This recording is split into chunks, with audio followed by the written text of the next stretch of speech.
the Arizona Interscholastic Association. They have teamed up to create the inaugural Fiesta Sports Foundation preseason all-state football teams. And they're doing a boys tackle football, and they're doing a girls flag football, which is becoming really popular. And they're going to honor 50 student athletes. And Erik Moses, you just heard the big voice guy introduce him to us, joins us now on the Right to a Guest line here on Fox Sports 910. How we doing, E? What's going on? Hey, man, every time I hear that lead in, it makes me blush a little bit. Oh. I'm like, wow, they really like me. Yeah.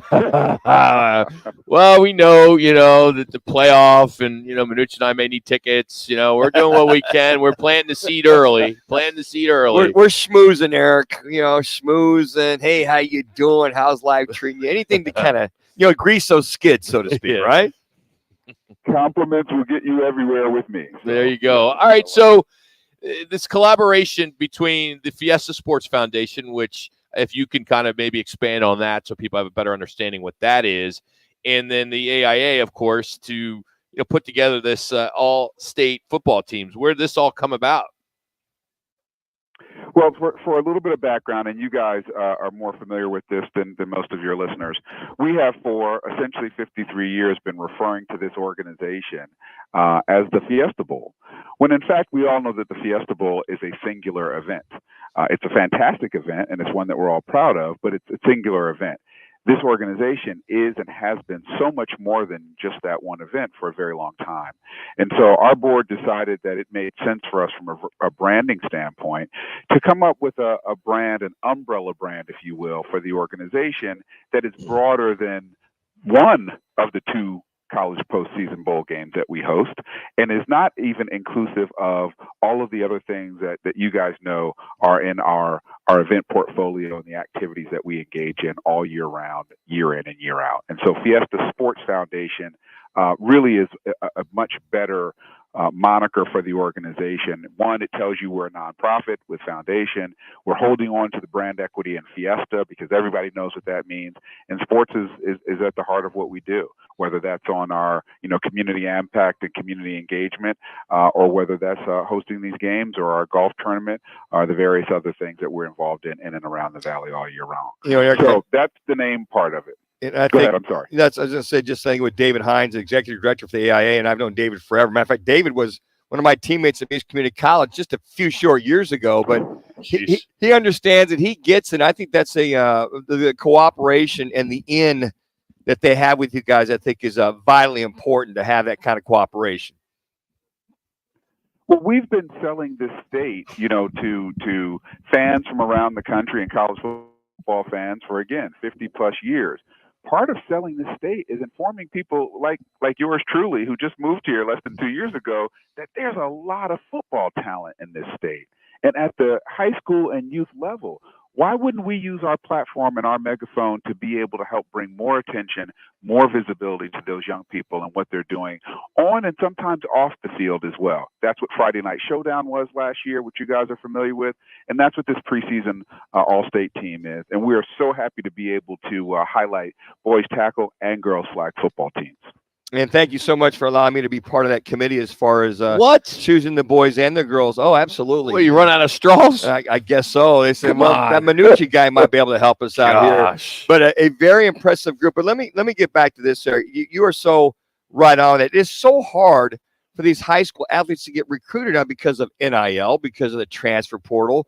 So any little bit, I think this is great, is that when other colleges, whether it's NAIA or D2, D3, or even the FCS, FBS, they see, wow, the Fiesta Bowl has put something to where these athletes are ranked preseason type things. So that helps benefit them as much as I think the Fiesta Bowl and the AIA. Yeah, it seems like a no-brainer to us, and we're going to continue with David Hines and Jim Dean and the guys over there at the AIA to figure out ways to best use our influence to bring more visibility, more attention, and more support to our young people who are competing in sports, especially football, throughout the state. Erik Moses joining us here from the Fiesta Bowl as we talk about this new partnership with the AIA. I want to move on to the refresh of the kickoff event that is coming up here on August 15th. And this is an annual event that always has had huge stars. Minucci and I have been fortunate to host it over the years with Tom Osborne and Coach Stoops and, some really cool people over the years. And this year it's going to be bigger and better with Larry Fitzgerald. Talk about this football kickoff experience and how it's going to be different than maybe years past. Yeah, Arizona Bank and Trust Fiesta Sports Foundation football kickoff. We want to turn this thing into what it was always intended to be, which is a celebration of the start of the. Compare ourselves to other nonprofits and other community organizations throughout this state and the country. What's our advantage? Our advantage is that we get to deal with football all the time. Football is family, it's fun, it's friends, it is passion and excitement.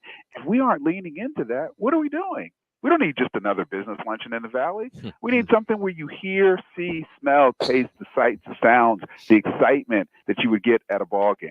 That's what we're trying to create, an immersive experience. And I got to tell you, I have to give a lot of credit to Larry Fitzgerald, who we contacted very early on, and I begged Larry to do this, and he agreed. But he had some ideas about, hey, Erik, wouldn't it be great if you could make this more immersive?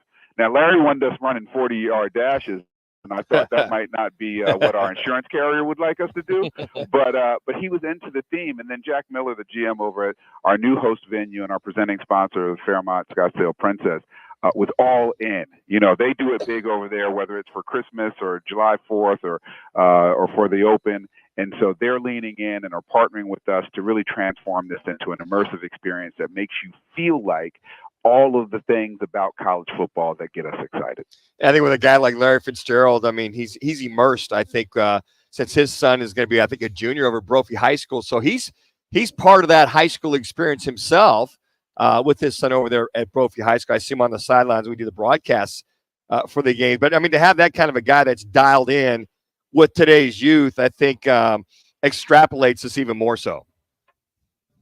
He was really excited when we mentioned then the idea of having a preseason all-state team and was all for it. And so, Larry, you guys know Larry. You've known him longer than I do. I mean, he is a singular individual.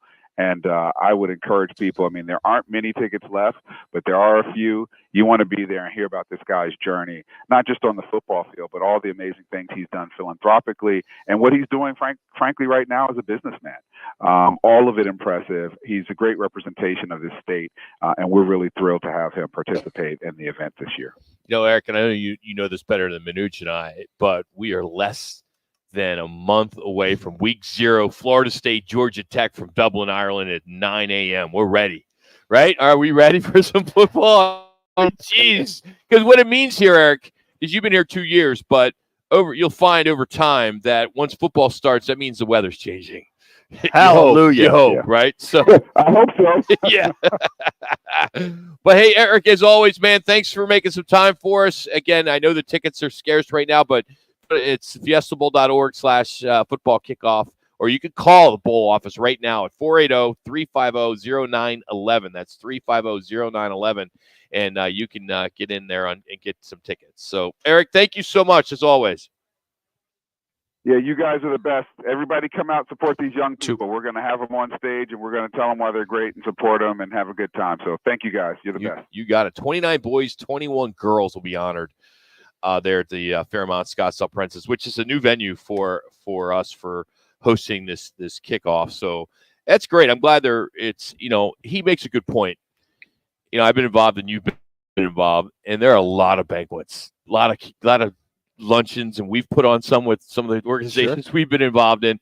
It's hard to tweak them. Yes. You can make little changes, but this is a massive refresh. Yes. And, I've seen some of the renderings of what they're doing or we're doing, and I'm pretty excited about this. And maybe oh, by the way, I'm not going to be doing the show that day. August 15th. Okay. Yeah, all right. So, that's right. So you're all right. Jimmy, no, myself, it's a Thursday, right? Yeah, so you guys will be at Twin Peaks. Yeah, me and Jimmy and Jax will handle it. But what I like about it is the incorporation of the high school athletes, the preseason, all-staters per se, to be involved with this. I am so just surprised that flag football for girls has really kind of blown up. It's taken off. It is. It has absolutely taken off. Matter of fact, Caitlin Jewell, young lady that I've been training for a couple of years, she's the top female quarterback in the nation as well as the state. She'll be honored, and some of the kids. So I think they did a great job of picking those to choose from. But this thing now, she's got 3 offers from colleges. So girls football, flag football is going into the college ranks. It will go from a club sport to a regular sport. All right, is it a faster game? I don't know. What do you think, Jack? Do you think flag football is just more passing? I mean, I watched, matter of fact, over the weekend. The stuff on ESPN, all that stuff. Yeah, you saw that big tournament. These kids are unbelievable. These are studs. They're outstanding. I mean, so the girls are the same then. Yeah, I think it's just a lot of there's hardly any running, but you'd be surprised how well they throw the ball, while they catch the ball. Like this weekend, like you mentioned, ESPN had that big Elite 11 tournament that they had. I just hope it's something that you can watch. Like, it's hard to watch women's basketball. It's let's be honest. Come on, at WNBA, it's hard to watch sometimes. Well, when you watch the women's flag versus the guys' flag, it's a little slower. Yeah, absolutely. Yeah. But I watched some of that flag tournament for the boys this weekend. That's pretty good. No, I think the boys is good. I'm just hoping the girls is the same, and maybe it is. I haven't watched it yet, so we'll see. So, hey, 5 funny terms you might hear during the Olympics if you're going to be watching and what they mean. We're going to have to queue up the Rock and Manuch disclaimer on this one because